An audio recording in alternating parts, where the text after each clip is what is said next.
So, the order of speaking, there are only two folks, was determined by lot. Audrey drew number 2, which left Doug with number 1. And number 1 means that he will make his opening statement first, and the number 2 means that Audrey will make her closing statement first. The way that we do this is, and you can look down to the front and raise your hand, Donna. I have a timekeeper. What we're going to do is have 3 minutes for the opening comments, introduction of yourself, why you're here, 3 minutes for the closing, so that we can capture those things that we missed along the way, and then 2 minutes for each question. Easy question, hard question, 2 minutes.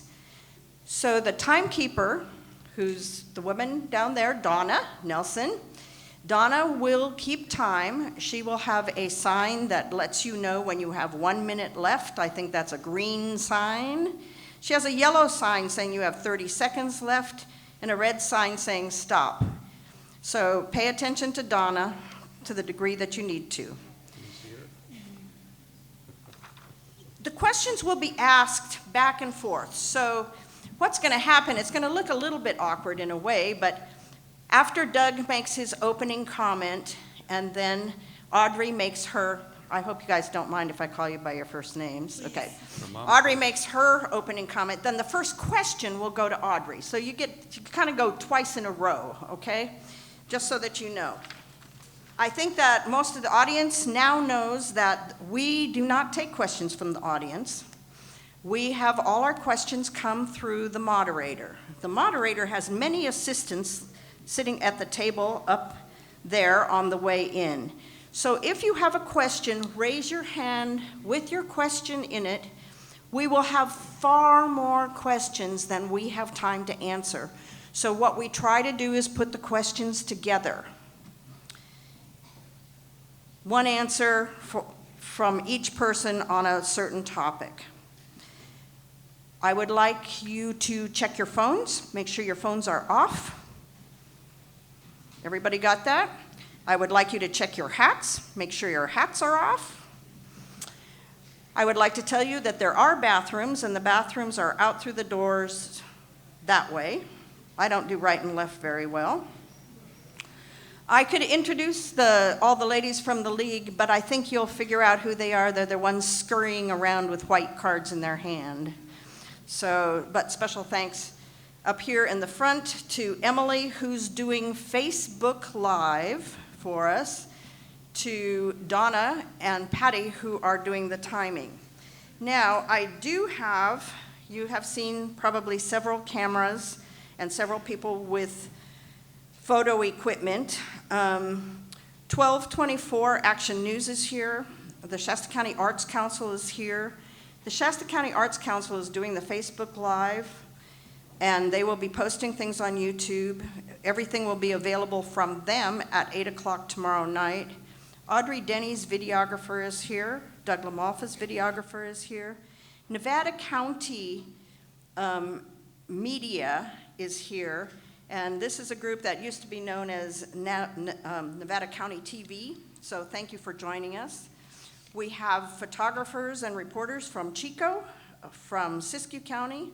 So we have quite a bit of coverage, but I want you to remember that this district, District 1, is a very large district. This district covers, and I'm sure you all know this, Butte County, Lassen County, Modoc County, Plumas County, where I understand you all will be tomorrow, Shasta County, Sierra County, Siskiyou County, and Tehama County.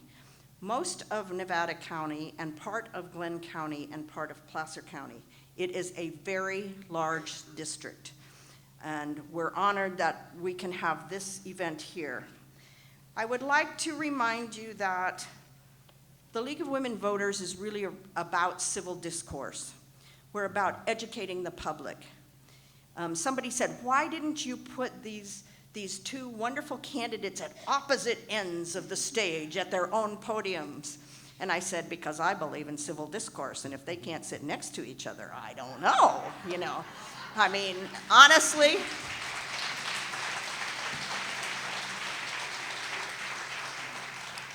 So I'm expecting the same from you. We're all here because we want to hear what they have to say.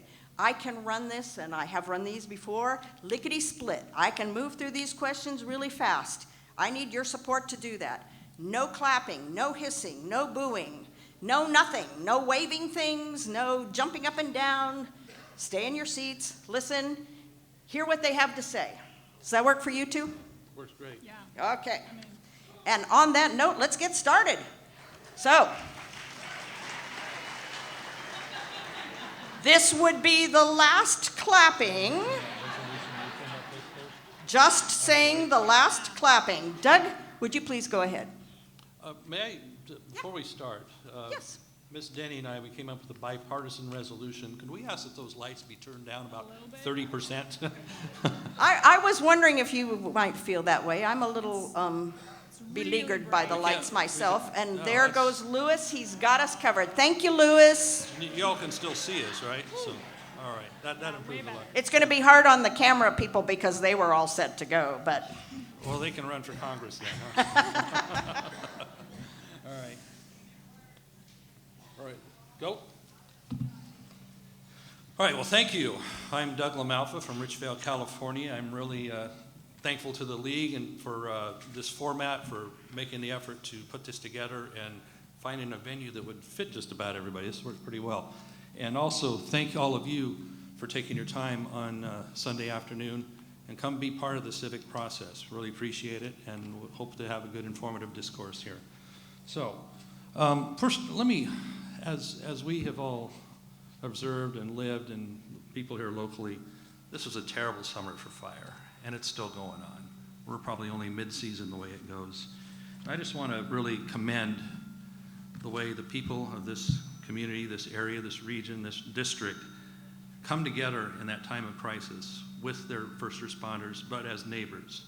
And we've seen that in just manyfold in how people have helped each other and supported each other. You know, even on our trips coming up here to see what's going on, and you just see that. And people are so generous here that I know both of us have brought supplies up here to be helpful. And I think after a while they got tired of people bringing drinks and such because there's so much generosity around here and such. So, and we got to do better than that with how our fire is so susceptible in these forested areas. But my hat's off to all of you and the great way this community pulls together. And we saw it also with what the administration has done, sending 3 different secretaries of different departments out. Kirsten Nielsen from Homeland Security, check it out on FEMA, as well as Secretary Perdue from Department of Ag and Secretary Zinke from Interior, that are going to bring different policy to fight the fire, but also prevent the fire with better forestry practices. So with that, you know me, you know what I stand for and have stood for, and I've kept the promises that I've made to you of what I said I would do when I ran for office. And we know what those things are. It's about putting the power back in your hands, not in the hands of the government. I'm not a big government guy. I'm really one that doesn't want to see more control go to Washington, D.C., or for Sacramento, for that matter. I'd rather it stay locally in your hands with decisions, with what you earn, with what your ideas for investing. You know, we hear government talk about we want to invest. Well, I want you to invest. And so, because you're going to make better decisions for your family. So what I don't think we need is a bigger, more powerful, more centered in Washington, D.C. socialist government. We want the power to be back here where you can make your own decisions. So thank you for coming today. I look forward to the questions. thank you, Doug. Audrey? Is there something weird going on with the audio? Is it just me? Lewis I gotta stand up. I'm a teacher. Does this work? So thank you all for being here today. It's a truly amazing crowd, and a huge, huge thank you to the League of Women Voters. But I want to take my opening statement to tell you a story. And this is a story, one of the first stories that I learned on the campaign trail. And this is the story about the water saga that has been happening in the Klamath Basin. For decades and decades, diverse stakeholders in the Klamath Basin has been fighting over water. And this really came to a head in 2001 when it got national news attention. And over the period of about 5 years, these diverse stakeholder groups came together and formed an agreement. Farmers and ranchers, Native American tribes, commercial fishermen, environmental protection groups, and local government all came together to form this agreement. And it wasn't a perfect agreement for everyone. Everyone got something, but not everybody got everything they wanted. And in the course of this process, they learned something. And these formerly warring parties learned that the people who were sitting across the aisle from them weren't that different from them after all. Right? They learned that they all cared about their families, and they cared about the land, and they cared about the river. And so in 2010, 39 diverse stakeholder groups came together and signed the Klamath Basin Restoration Agreement. And then all that was needed at this time was Congress to pass legislation to implement that locally produced solution. But Representative LaMalfa failed to pass that legislation before the deal expired at the end of 2015. And now, up in the Klamath Basin, we're losing fifth-generation family farms. And our Native American tribes and our farmers are back in the Ninth Circuit Court of Appeals litigating water rights. Folks, Congressman LaMalfa has failed us on this. And for me, this story is emblematic of the plight of our district, right? All across our district, we have local community leaders who are working hard to solve our problems. They're working hard to make our forests healthy, to make our school system better so our kids can get good jobs. They're working hard to make sure we have access to rural health care. And as your congresswoman, I'm not going to have all of the solutions to all of our local problems, and nor should I, right? Solutions to local problems shouldn't be handed down from the federal government. You in this audience, you, the community members, have those solutions. All we need is a representative who will act as a partner, who will walk alongside our communities and connect us to the national resources that we need to implement our local solutions. I am Audrey Denny. I'm an educator, I'm a farmer, and it'll be the honor of my life to be that leader for you. Thank you, Audrey. Just stay right there. Stand and I get the first question. Yep, the first question. So the first question has to be about the car fire. Would you all agree? Yeah, I think you would. What are your ideas for recovery effects because of the car fire? And I want you to think about this in big terms like water resources, air resources. I mean, the air has been almost unbreathable, as you know. So talk to us. So I don't need to, for the people in this room, I don't need to talk to you about the devastation that you've experienced this summer already. And we have to continue to support FEMA in doing emergency relief. We have to continue to support the Small Business Administration, making sure we get loans back to you to get back on your feet. But folks, the way that we recover from this is we make sure it never happens again. I'm looking out here and I see at least 6 people I know in this room that have lost everything. And those people say we have to make our forests healthy so this doesn't happen again. And the congressman might tell us that it's environmentalists or it's red tapes that are making us so vulnerable. But the fact of the matter is our forests are so unhealthy and these ecosystems are so unhealthy because of a complex system of factors. The answer to making our forests healthy we have locally, because our Klamath forests look different. The Karuk tribe has an amazing integrated natural resource plan up there. The folks up in Quincy have the Quincy Library Group and their plan for making their forest healthy. What we need is streamlined federal funding, but local controlled solutions, and we need to increase the pace and the scale of collaboration. If we continue at our current rate of restoring 500,000 or 250,000 acres a year, we're in trouble, right? There's 6 million acres of forest that need to be managed right in the Sierra Nevadas alone. And so by using innovative integrated models like they're doing in Tuolumne County with a master stewardship agreement with the U.S. Forest Service, we can rapidly increase the pace and the scale of these management efforts to make sure that this doesn't keep happening. Thank you so much. Doug, same question. Sure. Well, we know the short-term problems are to help people immediately recover from the devastation they've lived with here in this Shasta County area where we have three fires converging. I mean, how maddening is this with the Carr fire, the Hers fire, and then the Delta fire, shutting down I-5 for several days at a time. That's an incredibly important artery from the Mexico border to the Canadian border. I mean, how can we have this happen for much longer? It's devastating to the economy and inconvenient for everybody that has to be rerouted through Bernie and McLeod and wherever else. So that said, in the short term, we need to find solutions, working with FEMA, helping people get back on their feet immediately. Unfortunately, with what it takes to get permits and find land sometimes to build new homes, or what it takes to clear off the properties that have been burned, people might be displaced for a year, maybe a year and a half. Now, some of your leaders from the city of Anderson approached me about an issue they need to have help resolving.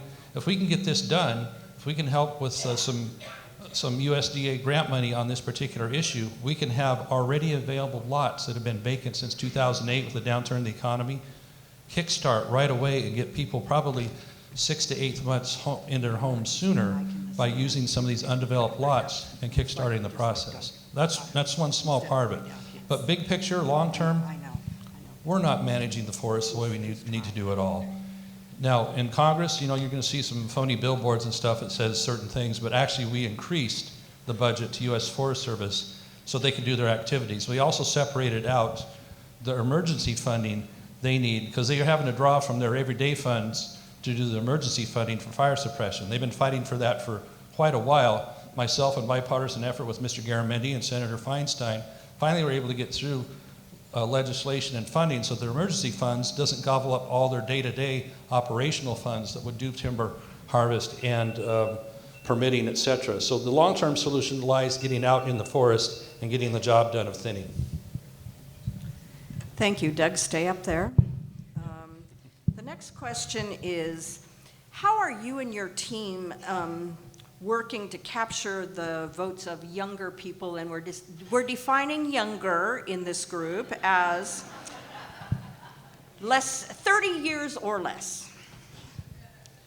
It still comes down to opportunity that this country stands for, has always stood for. Liberty, individual choices to do what it is you want to do with your time, with your investment. And it would be sure nice if they didn't have to come out, if they chose to go through college, a 4-year degree, or longer, or less, with this choking debt they have to deal with that basically hampers their ability to get started in life. If they want to go on and invest in a small business, or they get married and soon want to buy a home, they have this choking debt around their neck that it doesn't help. And so what happens? Well, we can give more Pell Grants, we can do more loans, but we find the universities are jacking up the rates in unison with the more availability of credit. So we got to do something to address the actual cost of going to school, going to college or trade school or whatever it is that the student chooses to do. So they have options to come out and they're not intimidated by the price of going to begin with. That would be extremely helpful. Congress was able to do legislation just 3-4 years ago to kind of tweak the price of financing on that, but it isn't enough. We need to get that price down more, but we also need universities to be responsible for addressing what students really need in the areas, in the courses they need to go out and be competitive in the broad world there. So with that, I'm all about what America's about, with opportunity. I don't think people really need to have their hand held and all that. They just need to have the equal opportunity. For those that need a little bit of hand up and a boost, we're there for it with some of the financing and things like that help. But they need to have something to come home to. That's why I'm fighting, so that in our rural communities, we have a timber industry, we have a mining industry, we have something that they can come home to instead of having to leave our small towns in this district, like I'm from, like Redding's a small town, Anderson's a small town. We want them to have the opportunity here, not have to go somewhere else in a high rent area where they're not going to be happy. That's the opportunity. Thank you. Audrey, same question. And it was how we're getting young people involved? Yes. Okay. Doing that by 3 ways. By talking about the things that they care about. Student debt, jobs, the environment, climate change. First way. Second way, giving them ownership in the process. Ownership in their actual democracy, right? We've got 8 college interns this semester. We had 7 last semester. And they're responsible for rolling out all of our youth engagement strategies, all of our voter registration strategies. We're meeting them where they are, where we can find them, at voter registration bar crawls. We're showing up to where they are to engage them in the process. Folks, in the third way is we're reminding them that they actually have a chance to make a difference. They're disillusioned and they're disenfranchised because they feel like they don't matter. They feel like they don't exist. But when we walk up to them and we prove to them that their vote matters, that their voice matters, because this election is going to come down to a couple thousand votes, and they could be those votes, man, that gets them excited. And then we find ourselves in situations where I found myself a couple weeks ago, where I got a second $1,000 donation to my campaign from a downtown Chico bartender who had to pull money out of coffee cans that he had stashed around his house because he believes in this mission. He believes in what we're doing. He believes every single person is inherently equal in worth and dignity, which is what this campaign is about. So we're getting people involved, we're getting young people involved by reminding them that they matter. And I see a lot of young people in the crowd today because of that. Thank you. Hold on to that microphone. I must say there are about 5 young people sitting right outside the store right here. Okay, keeping it local, do you support raising Shasta Dam and building additional dams to store water? If raising the Shasta Dam would make it rain more, I'd be all for it. As it is, the 18.5-foot raising would cost $1.3 billion and yield us 51,000 more acre feet for water deliveries. That's 0.7% of the annual water deliveries from the Central Valley Project. And to put that in perspective, that amount, 8 times that amount of water was saved in 3 months in the summer of 2015 by urban water users. Raising the Shasta Dam is a colossal waste of taxpayer resources. It's against the California state law. It violates the Wild and Scenic Rivers Act, and it would submerge some really, really important cultural heritage sites for the Winnemem-Wintu tribe. Other projects that I would definitely support. Folks, we are looking down the pipe at climate change. We need more storage. We need off-stream storage. Sites Reservoir, while there is no perfect place to put a new reservoir, Sites Reservoir would get us 800,000 acre feet per year and build in flexibility into our water system. As our snowpack's gonna start melting at different times with climate change, we need more storage. But we also need to focus on recycling. We need to look at desalination. That word is really hard to say. We need to look at how managing our land, how managing our forests affects groundwater recharge. It's a complex, important system. We absolutely need more storage, but raising the Shasta Dam isn't the right answer. Thank you. Doug, same question. Shasta and sites. Well, I've been a longtime advocate of building Sites Reservoir, and finally we're turning the corner with you, the voters, by and large, have supported the Proposition 1A, that was just a few years ago to fund. Finally, we've the State Water Commission has put forward $900 million to finally kickstart that. That's not that much money in context of a lot of other things that the voters would support or haven't supported, such as this doggone high-speed rail, which would cost $100 billion. But that said, let's keep going forward on Sites Reservoir. And I helped pass legislation in Washington, D.C. to facilitate that and to keep moving forward. So I'm optimistic we're going to see something happen with that in actual moving of dirt and bulldozers and things of that nature. On the raise of Shasta Dam, what I've listened to is the locals say that if this happens, please look out for our local interests. And the money's already been put aside to get started on that. They're up there drilling core samples in the dam to make sure that it has the integrity to raise that. Now, conceptually, we need more water storage everywhere. But if this project is going to happen with 18.5 more feet, which would actually cause 600,000 more acre feet to be storable there, you know, that's, some people believe, one of the easiest projects you can do. But what I'm concerned about is what does it mean to the locals around the lake as well? The people that own property, the people that have the resorts and the marinas and all that are an important part of the local economy. And so we've met, we've talked about this, and I've gotten assurance from important folks at the Bureau of Reclamation and higher up that they're going to be made whole should this come to ultimate fruition, so that they have an opportunity to be in business at the higher level, at a new location, whatever it is in their particular situation, because this is a very important local economic structure, okay? So if we have additional water, it really doesn't benefit us up here per se.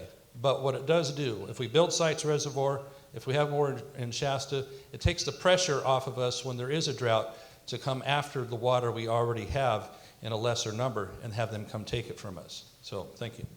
Thank you. Same question, Audrey?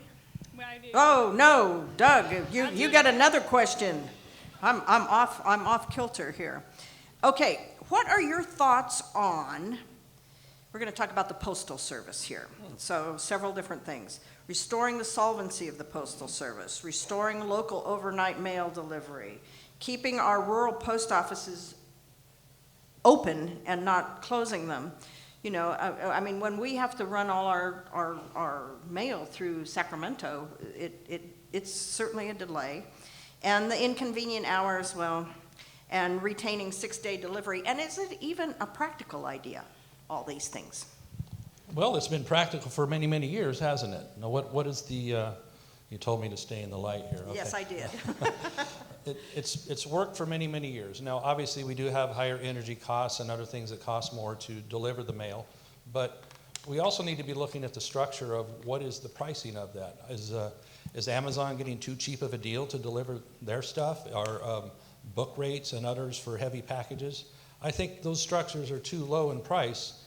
The first-class mail, more or less, is a break-even or a slight profit. So let's adjust what it is to have it be like any other enterprise, because you sure don't have FedEx or UPS or anybody else that delivers doing it at a loss. They have it figured out on whatever their package is, whatever their size is, to be profitable. That's what they have to do. Every one of us, when we leave the house each day to go to our respective jobs, we hope to come home with a little more than what we left with. That's what earning is about.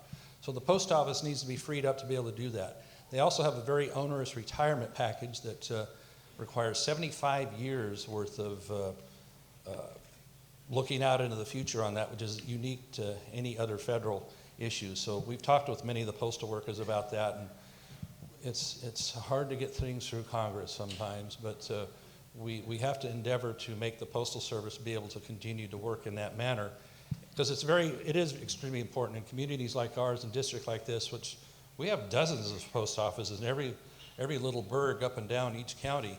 And, you know, they used to be kind of a meeting place. You go get your mail in the morning, you see your friend, and maybe go have coffee at the cafe, but it's kind of a central communication point. You see who's having a yard sale, who lost a dog. Those are just the kind of little things that are the things that don't get talked about as much, but the importance of the post office and having that. Because, you know, I got to give them credit.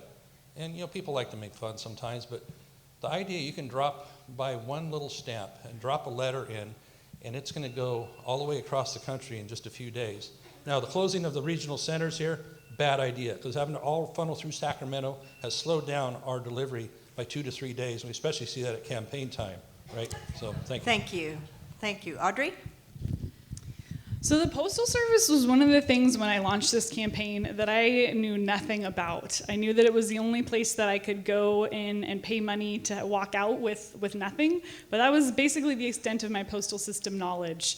And then I met a woman named Ruth. On the second day, I know a lot of you in here know Ruth, but on the second day after I announced my campaign, she had me on the cell phone and she was running me through everything I needed to know. And by getting to know her, I have learned, folks, that our postal employees are some of the most overworked and underpaid and underappreciated folks who work for the federal government. And we absolutely need to be investing in personnel resources, but also investing in system resources. The increasing competition that the congressman mentioned by places like FedEx and UPS is really, really challenging, and it's challenging our post office.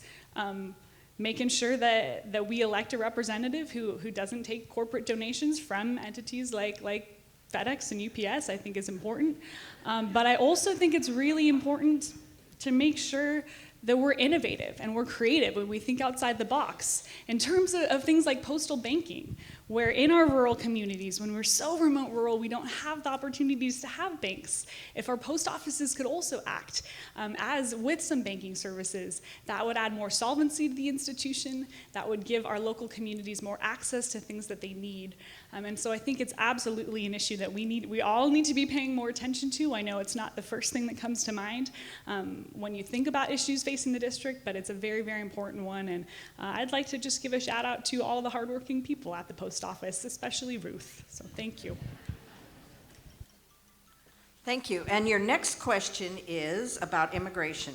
We knew that one would come up. Yeah. What ideas do you have to solve the immigration situation at the Mexican border? So our immigration system is completely out of alignment. We have federal laws that contradict state laws that make challenges for our local law enforcement. And this is a complex problem, and we've been trying to get bipartisan immigration reform passed since George W. Bush was president. Folks, the congressman had 10 years in the state legislature and 6 years in DC to be part of the solution to this problem, but he hasn't been. He's been part of the problem. And we need a secure border. We need protections for our agricultural workers. We need to make sure that asylum seekers have the chance to go through the rule of law process to see if they actually qualify for asylum. And we need to make sure our law-abiding immigrants who live in this country are taken care of as they continue to invest in our economy. Send me to Washington, D.C., and let me help be part of the solution to this problem. Thank you. Doug?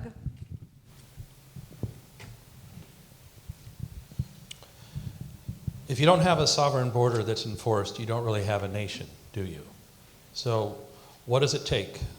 We have the need to have whatever mechanisms it takes to have a secure border, both borders and our coast. So what that means on the southern border, which is usually the topic of conversation, is that some combination of whatever you want to call it, fence, wall, patrols, technology, surveillance that would keep our border secure. But you know what we have in those fences? We have gates with well-oiled hinges that welcome people that want to immigrate legally, that want to seek work permits legally. If we don't have legal immigration, again, we have nothing, and we have chaos. And so to do anything other than that means we can do amnesty after amnesty. I'm not in favor of that. But if we don't first secure the border, then it really is just a sieve that is unmanageable. And it's not good for the immigrants as well. If they don't have legal paperwork, and you know, I'm in agriculture, so I hear that a lot as well. They need a labor workforce to do what needs to be done. There isn't the numbers of people that either want to do that work or are willing to do that work. That ties into some other issues. But that said, it's so much better for people to have legal paperwork to come and do the work that needs to be done, and then have that free access going back across the border where likely their families would be.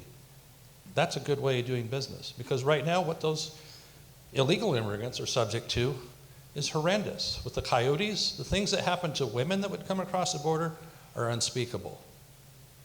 And so why do we continue to foster a policy that allows this? Yes, I've been fighting all my years to try and get a legal process, documented workers, and a secure border, and everything else takes care of itself from there. Thank you. Audrey? I already did that one. Oh, you did that one. Okay. The next one, Doug. First of all, yes or no, are you concerned about the federal deficit being over $1 trillion? And second, depending on how you look at this, how do you think that we can address that as a Congress? Don't spend more than you take in.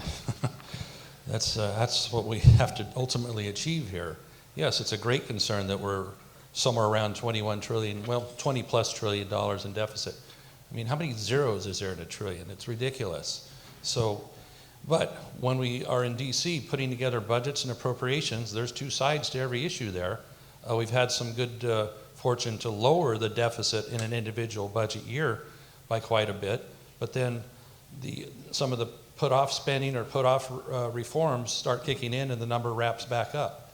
And so we're in a bad way on that. So my deal is I don't want to leave to next generations this continued deficit spending. And we can work our way out of that by this strong, robust economy we're seeing right now. 4.2% GDP, I understand one of the Federal Reserve units thinks it's going to be 4.7. We're seeing unemployment as low as it's been since the summer of love, right? Back in the late 60s. And so we have the indicators and the things going in the right direction to have the strong economy. If we can hold the line on spending, we will finally meet that goal of no more deficit spending in individual budget years, and then we start eating into that horrendous national debt, because that's a terrible legacy to leave for our next generations. And if we see an increase in the interest rates by any significant number, then the cost to service that debt will eclipse pretty much the rest of the discretionary part of the budget we have. We won't be able to do the things we normally ask our federal government to do because we're paying off debt service. We have to tackle this. So a strong economy is going to help us get out of that. Putting the dollars back in the pockets of small businesses, of people, of families, instead of them having to struggle to try and make payments, they can then invest and do what they see as fit, and that makes our economy go, and that puts dollars into the coffers at fair rates of tax, not just increasing taxes. Thank you. Audrey, same question? Couldn't agree with the Congressman more.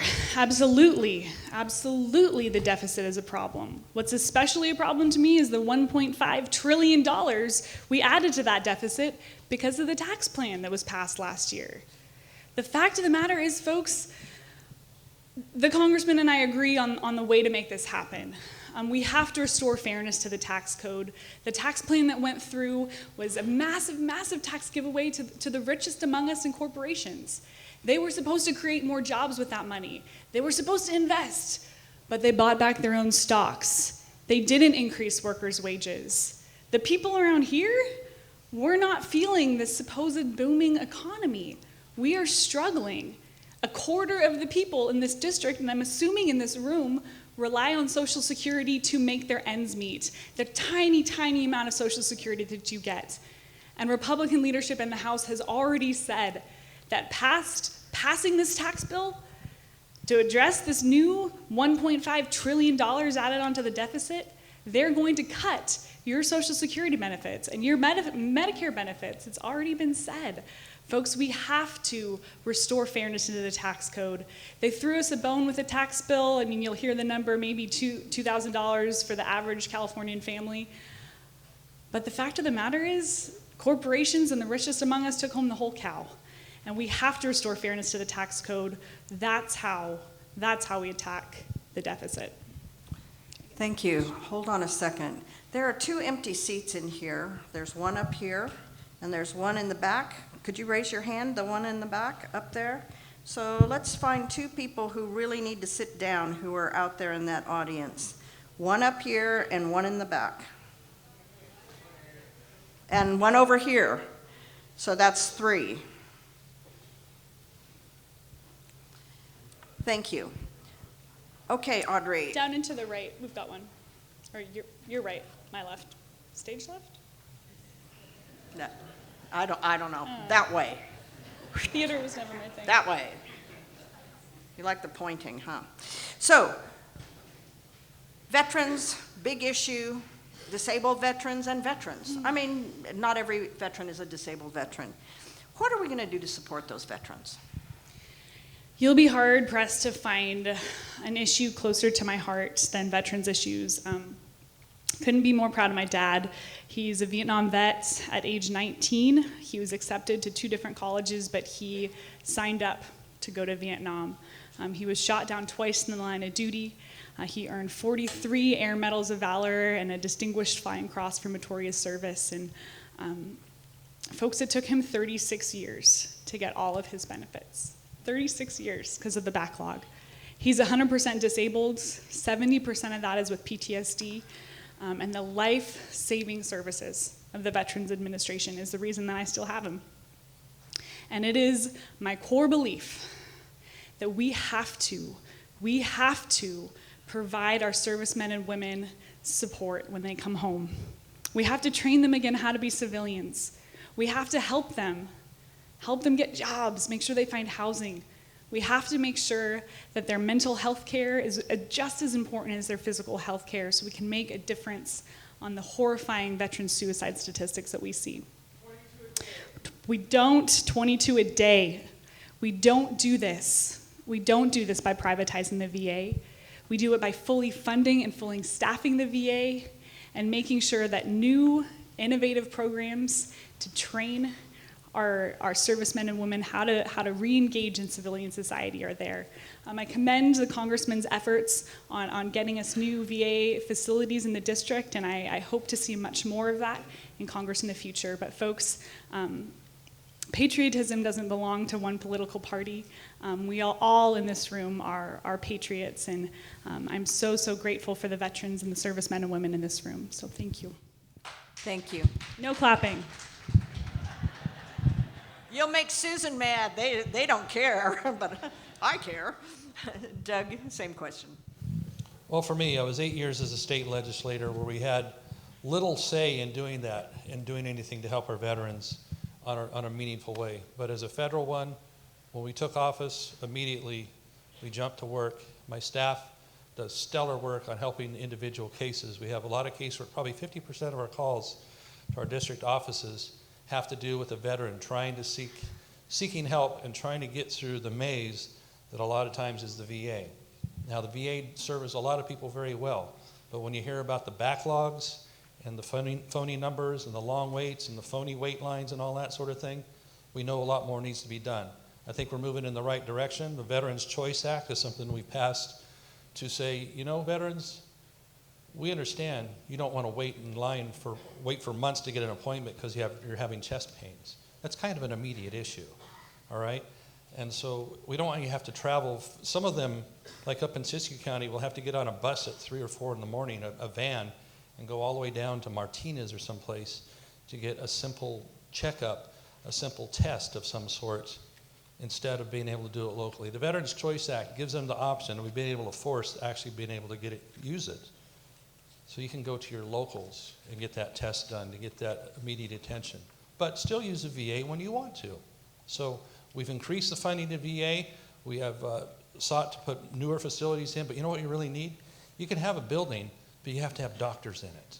And that's where they've been lagging, is hiring the doctors, hiring the staff it takes to actually serve the veteran. You know, I had one case that my staff, again, they're stellar on helping get this done, but a Shasta County veteran that had waited 30 years to get attention on this. I finally had to personally walk his paperwork to Washington, D.C. because it wasn't getting through Oakland, where they were losing stuff and piling it in a file in the basement. And when I took it to Washington, D.C., I had to take not one, but two, but 3 stops to get somebody to accept the paperwork. And this is from a congressman, for crying out loud. A lot more needs to be done because our veterans deserve it. Thank you. Okay, hang in there. The next question is about health care. And actually, I'm going to ask you 2 or 3 questions about health care. But this one is, how do we develop a health care plan that is affordable to all? What can we do? Well, And I want you to think about medications, physicians, special services, all those things. Well, all means a lot of different things depending on your income level, right? And so it depends on what the particular person's needs. Some have much lesser needs, some have greater need. So in order to try and somehow level that playing field, what doesn't get talked about much is what drives the cost of medical service. We don't talk about that much. Instead, we're trying to paper it over with government funding, some sort of, whether it's government-issued insurance or what have you. And I don't think that's the way to go. What we've seen with Obamacare is that the promises of $2,500 per family instead saw most people's premiums that had insurance over double. That's not success. We see doctors and other people that are in the healthcare providing field get so discouraged that they retire, they drop out of the field. How are we going to get new doctors to come into the business there when they spend more time doing paperwork and hassling with that stuff instead of being able to see the patient? And that's what the patient wants, is a personal relationship with their doctor, so they actually know them from visit to visit, what's going on with them. So it isn't going to be the government through single payer, if you want to call it that, or Medicare for all, because we're seeing that hasn't been the solution with Obamacare. We need to get back to that doctor-patient relationship and a streamlined process for people to pay for their health care with insurance they choose, with choices that they can afford. For young people, they want probably just basic bare bones coverage. But everybody also has a responsibility to buy health insurance. I don't think we use the club of government to force people into buying it and penalize them if they don't. But we need to incentivize them that they have an opportunity to buy low-cost insurance. And then if your family has that, as you're raised in that, and then when you become adult, you take that responsibility and buy it for yourself, you don't have to worry about this pre-existing condition come in as a new insurance buyer. Because if everybody stays in the stream, you have insurance coverage that covers you all the way through. But we have remedies also on pre-existing conditions we'll talk about later. Thank you. Audrey? So as a young person, is 34 still young? I think 34 is still young. I would be dead now if I hadn't had good health insurance. 3 weeks ago, my doctor discovered a tumor the size of a football on my ovary, and I had to have almost emergency surgery to have it removed. If I had decided not to COBRA my health insurance when I stopped working to run, I would have been bankrupt. Folks, 2/3 of bankruptcies in our country are medical in nature. Most of the people in this room are one health crisis away from losing absolutely everything, and I feel that on a visceral level now. Representative LaMalfa has voted to take away our access. He's voted to destabilize the insurance markets so premiums keep going higher. And he's voted to restrict Medicaid, which so many people in our district rely on. Solution that we start working on the day I get to Washington is making sure we stop the partisan attacks on the Affordable Care Act to make sure we can stabilize those markets and bring those premiums down. Is the ACA perfect? No, far from it. Too many people aren't covered. Insurance premiums are still out of control. I was talking to a farmer in Scott Valley who has to pay $4,000 a month to insure his family. That's outrageous. There's a lot that we have to do, but we have to be driving towards a system where everyone is covered, where people don't go bankrupt, and where we get the quality of care we need. And that starts with holding insurance companies accountable for providing all 10 of our essential healthcare benefits, providing guaranteed issuance, making sure everybody gets it, protecting us from pre-existing conditions limiting our health care. Folks, those are the things we need to happen at a federal level, and I really hope we get a rural health question because we've got a lot of ideas around that too. But the fact of the matter is we need health care, we need affordable health care, everyone needs it, and we need it now. Okay, hang on to that. No clapping. So we have, I got you, Susan. I like this lady. No clapping. I like rules. Okay, so we know that the United States has an opioid epidemic going on. Mm-hmm. How can Congress help states and local communities address that epidemic? Yeah. So important. Folks, I was up in Modoc County, and I was meeting with the undersheriff up there, and he told me his 44-bed jail is completely full of people who need treatment, who need addiction treatment, who need mental health treatment that shouldn't be there, right? Modoc County, Alturas is set with it's got generational poverty and generational addiction. And we need to treat it like the public health crisis that it is. All of our current policies focus on the aftermath of this epidemic, but we need to be looking at the prevention, right? Also in Modoc County, I was meeting with a superintendent of schools, and he told me that he had kids coming into transitional kindergarten at age 5 that had already been verbally, physically, and sexually abused by addicted parents, by parents who are suffering. And the community, in the form of the school, has to come in and has to take care of those kids and make sure that they can become productive members of our society, right? But in order to do that, that superintendent needed to hire a caseworker. He needed to hire a psychologist. And the secure rural schools funding we had didn't give them the flexibility to do that.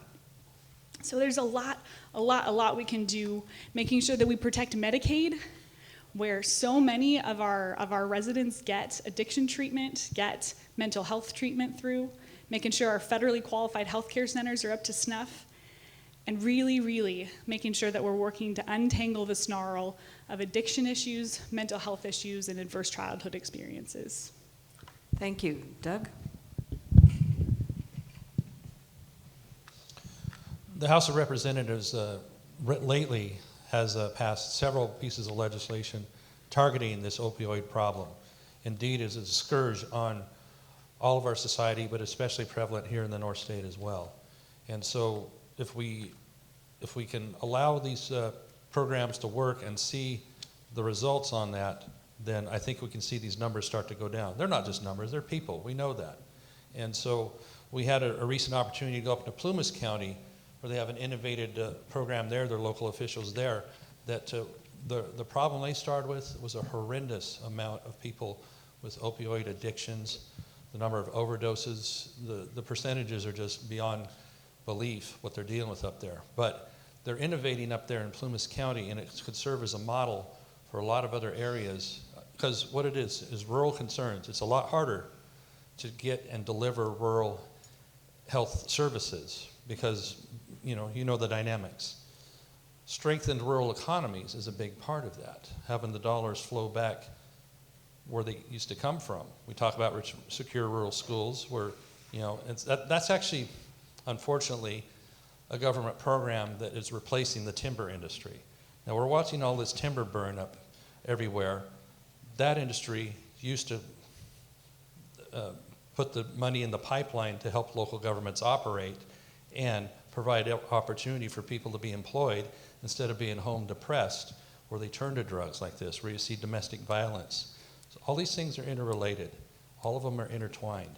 But what we've passed in the House of Representatives, along with a really good mental health bill a couple years ago, as these flower, we hope to see the results. But obviously in the short term, it's still difficult. So we have to continue the battle. And there's also the balance there where way too many opioids are being prescribed. It's so easy to get that it's ripe with abuse. But on the other hand, we have to make sure people that actually need them and deserve them do get them. So there's a balance there. Thank you. Where am I? Doug, next question. We're still on the medical stuff. So currently in Chico, no general practitioners or pediatricians are taking new patients. My allergist just announced she's retiring. There are no other allergists in the area taking patients. What can the Congress do to help states, local areas, fix the doctor and nurse shortage that we're experiencing in Northern California, for sure, in your district, but also in other districts in the United States? Well, a very short answer is make doctoring fun again. I mean, with the onerous regulations that people have been in the medical industry have had dumped upon them with coding and all the different paperwork they have to keep track of on, instead of talking to the patient, they're looking down at a piece of paper the whole time. And the regulatory load that doctors feel doesn't make it where they really want to be in the field. You see early retirements. So let's put the incentive back in to want to be part of the field so we have the doctors and the nurses. And that's part of what we did with the American Health Care Act, is to release some of the onerous, difficult regulations that cause them to not want to be in the field. That's really number one, because if you don't have new doctors coming in, going through many years of medical school and practice, then we're going to be in a bad way. And so for nurses, they can be very well paid, but if they don't want to get into the field because of nursing shortages and the difficulty it is to have enough staff to do the job, then we're not going to be successful. So we have to incentivize. We have to make it where they want to come into the field, and that the regulatory load upon them, the cost of doing business, the cost of going to college and going to medical school. We keep having to address that once again because it's a deterrent for people to want to enter the field. So we've had, locally, we've worked with local issues to be able to have what was called the federally qualified community health centers and the teaching health centers, which is a graduate medical program, to have people come back into our rural areas and learn their way locally. And this really helps the rural healthcare system a lot. We've worked closely with that, and we've had very grateful partners in that with establishing and strengthening that. We've had that legislation a couple of times since I've been there to go through and keep it funded and keep incentivizing it. So that's how we're going to help on the rural end, but it really comes down to the federal government doesn't have the answer. It's going to come back from people being incentivized to want to get into the field. Thank you. Audrey? Oh, yeah, rural health. I had to go to Oregon to get my tumor taken out, and I live in Chico. What? That's crazy. Our entire district is a health professional shortage area. You can look on a map. It's all purple. Most of it is a medically underserved area. The congressman mentioned one program that's great. There's a bunch of already existing programs through the Rural Health Administration that have student loan forgiveness for doctors. They've got the Nurse Service Corps that encourages nurses to work in rural areas. We can let nurses operate at the top of their fields doing more. We can train community workers to be community care workers. We can train up our EMTs to do prevention work and not just respond to crises. But folks, for me, the root of this issue is the people who live in our beautiful part of the world, we live here for a reason, right? We love it up here. We want to create communities where our kids want to come back and work. Kids want to come back and live. And so if we're working to create those communities, and we identify early on, we invest in primary STEM education. So we pick out kids who are excited about science and technology and engineering and math, and we say, hey, have you thought about the medical field?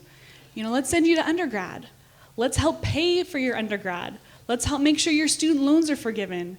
And then you come back and you serve in the rural community where you came from for 10 years. Our kids want to come back here. They want to live in the communities that they were raised in. If we're working to make these communities safe and vibrant communities, and we're identifying them and investing in them early, those are the kind of things that are going to, in the long term, help us make sure that we're not a health professional shortage area. Thank you. Just a comment before we go to the next question. Somebody complained about the phone that's going off. It's not actually the phone, it's actually the timer. So just to say, I can't fix that. If we keep our answers to under 2 minutes, though. If we keep our answers, that was what I was going to say. Susan. I'm just pandering to Susan. You all know that. If we can keep our answers under 2 minutes, we do not have to hear the timer go off. All right, on that. The next question, still a little bit about the medical field. Yeah. And this probably is a U.S. issue all over the United States. What do you think can be done by the government to make drugs more affordable? And I speak as an older person who was prescribed a drug that was $1,000 a month after my Medicare paid. Yeah. Oh my goodness. Well, the answer to this one for me is pretty short and sweet. We have to elect a new generation of leaders to Congress who aren't bought and paid for by insurance companies and no clapping, you're gonna get in trouble. That aren't bought and paid for by big insurance and by pharma. Folks, as long as the people who represent us care more about the profits of those companies than they do about the regular, everyday Americans who are living in our districts, we're gonna see EpiPens that cost $600. We're gonna see my acne medication that costs $200. I only bought it once. But this is, folks, we have to get a new generation of leaders who refuse to be bought and paid for. And then we have to allow Medicare to negotiate with them. This has got to be a top priority. Drug costs are increasing exponentially every year, and you, the people in this room, are feeling the brunt of that. Thank you. Doug? Part of the problem is the cost of bringing a drug to market. For some of the really high-tech, amazing drugs that we do have, it might take $1 billion to $1.5 billion for the research, for the time, the 10 to 12 years to get through an FDA process to get that amazing heart medicine or whatever the type might be to market. And then, how many of you watch the news and you see one ad for a drug where they talk about the drug for about 10 seconds and they spend the next 80 seconds talking about all the ways it's going to kill you. Yeah. Now, I can't stand watching or even listening to those ads. So maybe less ads might be one thing, or at least don't have to have the lawyers have to do all that disclaimer. Because you know what? At the end of the day, you and the doctor are going to decide anyhow. You don't need a commercial to tell you if you take this drug or not. But that said, FDA makes it very difficult to bring one to market. And then we have other countries getting away scot-free, riding the backs of our patents in this country.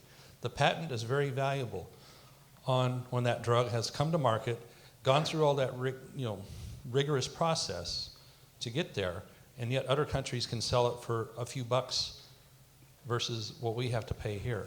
Those other countries, we need to set up a process where they have to pay a bigger proportionate share to enjoy the same things that are innovated here. In California, there's a large industry in Southern California that innovates this. And that way, we can have the affordability that people want and deserve to have these amazing chemicals brought forth so they can use them in order to stay alive, to stay in less pain, or just to live ordinary lives. And so the process really means, on the regulatory side, the cost of bringing the drugs to market and have other countries not be able to get off getting them so cheap just because they have regulations that say, well, we import these American drugs, we're going to tell you how much you can charge for them. Thank you. Watch that timer. So the next question is almost on the same lines, but slightly different. One of the groups in the United States that is most faced with poverty is older adults. And so I'll define older adults as those people 62 years and older. How are we going to manage our Social Security system, our Medicare system, so that we can take care of those people who have put a lot of money into the system as well? Well, the cornerstone of that is, first, we don't touch Social Security for people that are already in the system or near it. But we do have to be very sober about how it's going to be sustainable long term. We see that in not that many years from now, it's going to go upside down with the number of people that are paying into it versus those that are drawing from it. It's going to be in a bad way. And so we have to determine that the benefit is sustainable long term so that people that are counting on it will not find themselves having the rug pulled out from under them that are already in the system. But it also means that people, the younger generation, they don't have any faith that the Social Security system is going to be there for them when it's their turn. And so what options should they have? Should they have an option to be able to go their own direction with investing in their own 401ks? And there's other entities that are already exempt from being in the Social Security system. Maybe there should be a broader one. But still, we have to keep maintaining the flow there so that those that are in it and are counting on it aren't left short. So it's really, I know it's like a third rail issue when you talk about it. Oh my gosh, you're going to take Social Security. And then we hear, again, I get hit with that when we talk about doing anything in Congress where, we talked about the Tax Reform Act. Well, that must mean you're going to take it out of Social Security. Nothing could be further from the truth. It doesn't touch it in any way. Now, what it means is that people are going to have more dollars in their pocket from keeping their money to begin with, and we're seeing the economy rebounding in a strong way because of that, because they're investing, small businesses are investing, and people are seeing $2,000 to $2,500 more they're keeping in taxes, as well as the people they work for are giving bonuses, are giving raises, and they're bringing jobs back home. So that's the positive. So if we can keep the positive flow going on that, we can continue to fund Social Security and work our way out of this problem we have, because we should not be tapping into that. And the amount of debt that's been taken by the federal government over the years is actually shameful out of the Social Security system. Thank you. Thank you very much. Audrey? So folks, we have a duty. We have a duty as Americans to protect the most vulnerable among us, especially our seniors. Social Security has reduced elderly poverty from 35% in our country to 10%, but we still have a lot of work to do. A quarter of you depend on Social Security. Currently under the system right now, it'll be solvent for until 2037, and that, as the congressman mentioned, concerns me as a young person, right? There has to be something we can do. And guess what? There is. The wealthiest 1% are not paying their fair share into the Social Security system. And if we raise the cap, if we eliminate the cap on Social Security, the studies have shown that it will be solvent for a long time. But besides just that, folks, our Social Security Administration, their budgets have been under attack. Right here up the road in Reading, the office right there has 14 empty desks. In the past 5 years, we've lost 4,000 people who work for the Social Security Department, administration. And what that means for you, the people with white hair in this room, that means it's harder for you to get your benefits. It's hard to calculate. You shouldn't have to go online to figure out your benefits. This is life or death for you. You should get to go into an office, talk to a person, look at them in the eye who cares about you to make sure that you are getting the maximum benefits that you are allowed to so you can live and retire in dignity. I will fight for Social Security, and that is a promise. Thank you, Audrey. No clapping, please. The next question, also sort of a nationally based question.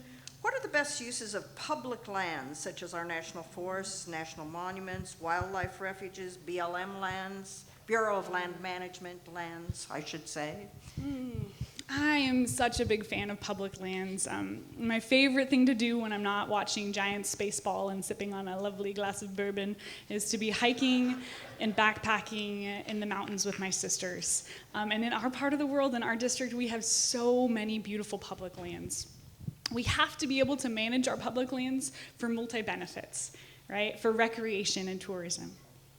For sustainable timber and logging when it's important, right? We have to manage them to make sure that they're not a fire risk. We've got to be able to graze on our public lands to make sure that our cattle ranchers can be part of the solution. When we manage for multiple benefits, we can not only make the most out of our public lands, but we can also tackle some really important problems like climate change. If we're rotationally grazing cattle on public lands, if we're making sure we've got big old growth forests that are sequestering carbon into the soil, we'll actually be able to mitigate the life-threatening climate change that we see. But there's also challenges, right? I keep talking about Modoc County because I love it up there, but 80% of Modoc County is public lands. They've got no tax base. The sheriff I mentioned only has $3 million a year to run his county jail and run all of his public safety operations. The schools are strapped. So we as a federal government, when you send me there, we need to do our duty to our counties that have big public lands to make sure that they're not suffering, that their lives aren't made harder, because they're hosting the place where the rest of the state and the rest of the nation and world comes to play and recreate. So our public lands are beautiful, they're complex, and I will always fight to protect them. Thank you. Doug? Giants baseball, huh? Yeah. We'll go there. Hey, we agree. All right. Would you restate the question, please? What are the best uses of public lands, such as the national forests, national monuments, wildlife refuges? Okay, gotcha. Best uses are having the people be involved with them. What we see more and more is they're being gated off, closed off, roads removed, and people can't go out and hike, hunt, or fight fire because the roads are disappearing. It takes an act of Congress to replace a culvert on a rural forest road because you have to study it to death for a year to replace a culvert. You need a NEPA piece of paper. So if they're not being managed by the federal government, then let somebody else do it. Because we've had enough evidence in 2018 with forestry, and I harken back to 2008, that was a bad year too, especially up in Trinity, but all these years are getting bad. How much of the Pacific Crest Trail has been torched now because of all this, whether in the south or up here in the north, where people would like to be enjoying that, and it's going to be scarred for years. So for those that love the outdoors, we also need to be able to do a light touch on them to manage them so they remain safe, so it's good habitat, so that we can have a sustainable forestry situation and not have them all cut off. Every time they declare another national monument, like in Utah, for example, it isn't just an area where you might have a particular set of archaeological sites or an old growth area. They do 1.3 million acres at a time, which means hands off, whether it's wilderness or monument. And so that means you don't get to go in there anymore, whether it is for firefighting, whether it is for forest thinning, forest management, or other things that are beneficial that for our economy, for energy, all those things. So we need to be able to have a light touch as people in those areas in order to manage them and enjoy them. Because as it is, the more gates they put up, the more off-roaders that can't go out, the more hunters, hikers, whoever. It's just taken away what belongs to the people and put it into the hands of few that aren't managing them well in many cases to begin with. Thank you. The next question, do you accept the scientific consensus that human activities contribute to climate change, yes or no? And what should we be doing to combat what we do appear to have substantial climate change? Well, do you want to solve the question for, is climate change cyclical? And what percentage of it might be caused by human activity versus cycles anyway? So when you want to talk about the amount of CO2 and pollutants that have been released by nearly 1 million acres of forest burning just this year in California versus the efforts we're doing by getting in a tinier and tinier car and driving less, or being forced into living in communities where you have to walk to work, even though we live in a spread out area up here. That's what comes out of Sacramento, that's what comes out of Washington, D.C. when you talk about things like, Agenda 21 or things like these other issues that are coming with forcing people to how to use their property, how to manage their land, how to build the next buildings, because we don't even have the land these days to be able to build new homes because it's so highly regulated. So it's highly frustrating for people to have to conform to something that really is a moving target. And so when they say it's a consensus, it's not a consensus. But what are we going to do about it? What are we going to do about the effects of that? Are we going to build water storage as temperatures do get warmer in the cycles they do? Are we going to manage the timberlands as those temperatures, if they do change in a natural cycle? Or are we going to do nothing about it? So far I'm seeing a lot of nothing. It's been very difficult to make up for the lack of snowpack when it turns into rain instead and the water all rushes out because we don't have places to store it. And when our forests, as they become more and more overcrowded with too many trees per acre, creating in essence kind of their own drought because there's too many trees per acre in conditions that might be cyclically getting warmer, we're not doing anything about that. So I don't accept that it comes down to us all having to pay more taxes and that burden being placed on families to have to pay more taxes for them to dribble away in Sacramento or Washington. Thank you. Audrey? So even if we stopped using all fossil fuels today around the world, in the next 100 years we would still see life-altering climatic changes. Folks, this is so important. We can't grow cherries in Butte County anymore because we don't have enough chill hours in the winter, right? We're experiencing the most intense tropical storms and hurricanes and we've ever seen. Our forests are burning in larger fires that are hotter, creating their own weather than we've ever seen before. The scientific community has come to consensus about it. What do we do about it? California's cap and trade program has shown that we don't have to do either or. We don't have to stop climate change at the expense of the economy. California's economy is the 5th largest economy in the world. Every year, cap and trade program gives us has the potential to give us $2.5 to $5 billion to combat climate change. Some of my maybe most favorite projects to talk about that we can do involve land management, involve how we sequester atmospheric carbon into the soil, because it's not enough to cap emissions. We have to start actively working on carbon drawdown.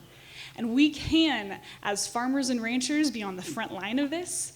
We can keep our soil covered. We can reduce tillage. We can make sure that we're investing in storing our soil carbon. I got 30 seconds. When I get talking about carbon sequestration, it gets weird.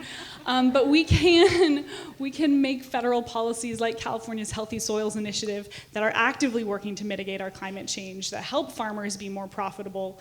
And we can do the same sorts of programs in our federal forests. So there's a ton we can do on this. I've worked a lot in climate change mitigation, and I would love to talk more about all you with specific policy things, but my time's up.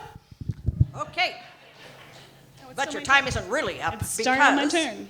we actually only had one question about international affairs, which of course is part of the job. What is your view on the Israeli-Palestine conflict? In 2 minutes. Yeah, That would this be a is great. 2-minute question. This is the only Just foreign affairs top question. Yep. Well, Okay. I hate to tell you folks, but we're getting close to closing down here. What? Unless you guys want to stay We'll keep another going. half hour. We'll go another you know? 2 hours. All right, so I could try to solve the most complex geopolitical issue in the world in 2 minutes. But for me, what this question and what foreign affairs really comes down to is America's role in the world, right? Who do we want to be? When I signed my statement of candidacy, I got to take the pledge of the office for which I am applying. And that pledge is to support and protect the Constitution of the United States and the Constitution of the state of California from all enemies, foreign and domestic. And right after I took that pledge, I started thinking back to my grandfather's generation who fought in World War II. And after they fought the most atrocious war in human history, they came to the conclusion that promoting democracy and liberty and freedom around the world was the best way to keep our people safe at home, right? And so I want to live in an America that once again takes up the mantle of human rights, takes up the mantle of promoting democracy, liberty, and freedom in countries around the world. I want to stand up to authoritarianism. I want to stand up to tyranny and despots, right? I want to fully fund our State Department and make sure they are on the front lines of diplomacy. I want to make sure that we're using all of our economic might and weight to ensure democracy and freedom around the world.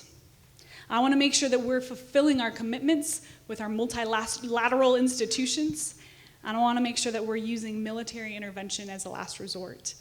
Folks, it is time for America to take back its moral mantle of leadership around the world. I'm going to say no and reject this isolationist policy that we are trending towards. Thank you very much. Doug? The question, what is your view on the Israel-Palestine conflict? Prime Minister Netanyahu, a while back, was quoted saying that if the Arab world would put aside their arms, there would be peace. If the Israelis put aside their arms, there would be no Israel. No war if the Arabs laid theirs down, no Israel if the Israelis laid theirs down. Now that's a pretty telling thought here, because Israel is the beacon of freedom, of representative republic in the Middle East. People want to live there. Even the Arab Israelis there, they wouldn't go somewhere else. They've been asked, they've been polled. No, we like it here. People take care of each other in Israel. So I am a firm 100% supporter of Israel, and I always will be. So for us to do anything otherwise, and I'm so grateful that in this new administration, they've made that a firm commitment to our ally, to our friend, to the amazing innovators that they are over in that country. We share so much technology on medical innovation, on agricultural, water saving, with desalination, arms, all the technology that helps them to exist. We also benefit from in partnership. So what better partner could you have? They're loyal to us. We need to remain loyal to them.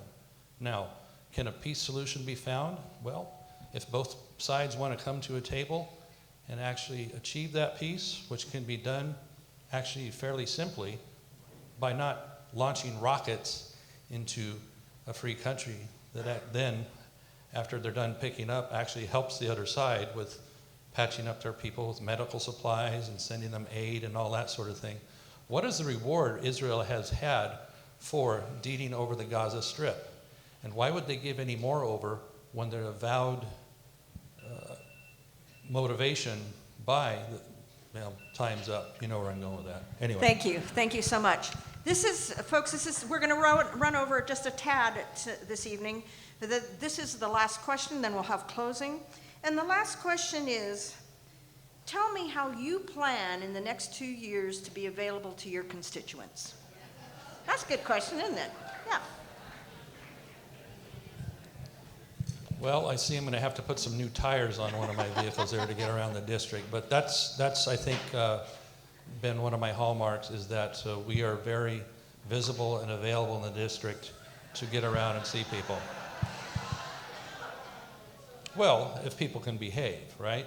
So we all ask for a positive civil discourse when we meet with people. And one-on-one in small groups, it works out pretty well. Yeah, I hear the laughing, but the town halls haven't been so productive sometimes. I used to really like to do them a lot, and we'll try them again. But if people don't want to be civil, then you're not going to have that kind of discourse. With that said, my staff, my team is very available, as am I, as much as the 2,538 United Airline miles allow twice a week. But I come home just about every single weekend to be with my family and with my constituents. I think it's important. And Washington, D.C. is a great place, but it ain't that great all the time to be there all the time. And it really comes down to representation is being in proximity to the people. And that's what I've always strived for. So we'll continue to do that. It's really just a matter of getting in the car and getting out there. There is 11 counties, and it's a pretty vast district, one of the larger ones in the country.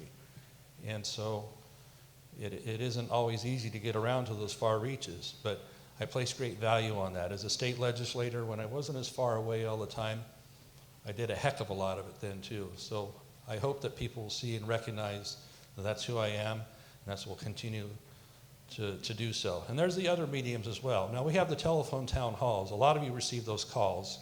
So I think that's a pretty good medium. People tell me they like it a lot because you can stay at home in your pink bathrobe with the fuzzy slippers and be part of a town hall without having to go out in the cold or the weather and like that. And we can ask and answer questions and things like that. So whether it's a town hall in person, a telephone town hall, or you sign up for our emails and all that, we want to have that interactivity, and we'll continue to do so. Thank you. Thank you so much. Audrey? So I gotta be real honest. Up until late last year, I had no intention of being in the political life. I have a great job, I have a great life, and the only reason I'm on this stage is I care about you. And in order for me to try to fulfill my mandate to make your life a little bit better, I need to hear what's going on with you and what your problems are. Some of my core values are authenticity, transparency, accessibility, and I fully intend to live into those as your Congresswoman. And when I don't, I expect you to call me out on that. Oftentimes, my social media team will give out my cell phone number on Facebook when people get really heated and they're like, what about this, what about this? And people call me. And we hash it out for 30 minutes, and we find those nuggets of shared common values, right? I've learned a lot through those exchanges. January 3rd, after you inaugurate me, we are gonna have a district-heavy staff. My staff members, I'm looking at a couple of them right now, are gonna be everywhere. They're gonna be in your face. And the fact of the matter is, I know you're not gonna agree with me at all times. I know I'm gonna make mistakes. I know I'm not going to live up to it. I know I'm going to have an idea and you're going to have an idea. I know that you are going to be protesting outside of my office at various times. And when you do, my staff and I are going to show up with some coffee and invite you to come in and sit at a table with us. We want to hear from you. We want to hear what you need. We want to represent all of you. I don't care if you're a Democrat, a Republican, a Libertarian, no party preference, American Independent. I don't care who you are. I am so ready to move beyond partisan labels and just look at people for people and try to figure out how we can make our federal government work for us better. And that is the kind of representative, that's the kind of leader that I'm striving to be for you. Thank you. Please, please. So now we're going to move to the closing comments. I'm going to give each of you 3 minutes to kind of wrap it all up. I would add that if either of you wants to have a town hall, I'm available in Reading. And I see the League of Women Voters from Butte County, Nevada County, Plumas County, all here. So we'll be happy to help. And great hosts you are. Is it my turn? I'm going to sweat through my blazer. We're going with the rules today. The congressman's going to pass out because my BO is so bad. It's rough. It is very, I will say, it is very warm up here. Just very warm. Please, 3 minutes? 3 minutes. All right, folks, I hope you've gotten a chance to understand a little bit about me over the past 90 minutes, but I know I'm looking out at a lot of folks, and we feel forgotten up here. We feel left behind up here, because we have been. But we don't have to be, right? We don't have to be. This November, we get a choice. We have a choice to make about the kind of district that we want to be, the kind of people we want to be, the kind of communities we want to be. Do we want to be communities that support the Modoc County Sheriff in making sure his 44-bed jail isn't full of people who need treatment? Do we want to make sure that school superintendent can hire a counselor and a social worker to take care of those little kiddos? Do we want to make sure that all of our veterans get the wraparound services that they need and deserve? Do we want to make sure that our seniors can retire in dignity and don't have to choose between top ramen and other super cheap food that college students eat? Yeah, we want to make sure that you're taken care of, right? We have a choice to make about the kind of district we want to be. We have a choice to make about the kind of representation that we want. Do we want to elect a representative who's been bought and paid for by corporate PACs and special interests, or do we want to elect a representative who has said no to that funding? Because that person only wants to be accountable to you, the people in the district, whether you vote for me or not, right? But most importantly, folks, we have the choice to determine what kind of country we want to live in. We have the choice to determine what kind of America we want to be. Are we going to resign ourselves to fear and to polarization? Or are we going to lean into the best of American ideals, our highest aspirations of our founding fathers and mothers, that make sure we're promoting liberty and democracy around the world, right? That make sure we're taking care of the most vulnerable among us and making sure that we are providing equality and justice for all. Thank you. You may clap.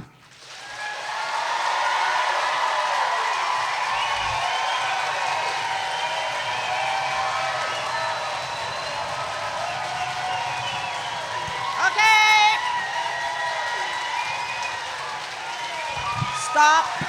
Stop now. Thank you. Mr. LaMalfa. That was a good Nixon pose there, Susan. Yeah, I like it.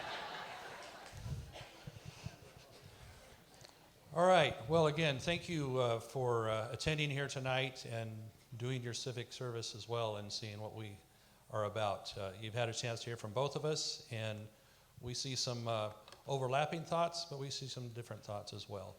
And mine comes back to is that I think the opportunities that make this country great came from individuals innovating and groups innovating and not coming from Washington, D.C. or Sacramento, yet another heavy hand of government. And when you get to have a chance to define for yourselves what it is you wish to do with what you've earned, which we know that's hard to earn and it's hard to keep. And I think about that all the time as government spends and spends and spends, because this comes from the sweat of your brow. And so we have to be good stewards with your resources, whether it's your money or our natural resources or our people resources. So we need to defend our borders. We need to defend our interests as a nation. We need to stand firm with our allies, whether that's NATO, Israel, Japan, etc., and project the strength that America always has done around the world that has waned in recent years until now. As your representative, it's been an honor for me. If you choose me again for 2 more years, we'll continue to redouble that effort, because what matters most to you here in this part of the state is that, yes, we are outgunned by the urban areas. We feel it all the time. We have very few representatives in this part of the country compared to the other part of the state with the urban areas, and that's kind of the same all across the country. So we have to battle to have our rural voices heard. And I stand for and represent that rural voice in Washington, D.C. And I want my voice to be magnified beyond just one member of Congress. And I think we accomplished that, working in partnership. I sit as a member of the Ag Committee, Natural Resource Committee, and the Transportation Committee, all things that are key elements to what we need to have improved and make our part of this district stronger. Now, we've seen an amazing rebound to the economy and the numbers of unemployment lower nationally, but we haven't quite seen the full effect here. Yes, there's more money in your pocket here locally. Things are starting to happen, but I want it to reach the far areas of all of our district here, the small towns, so we have those opportunities. So again, it's not what government can provide, it's what we can allow ourselves to do, because the answers don't always come from government, but it comes from one people united under God. Thank you. Thank you.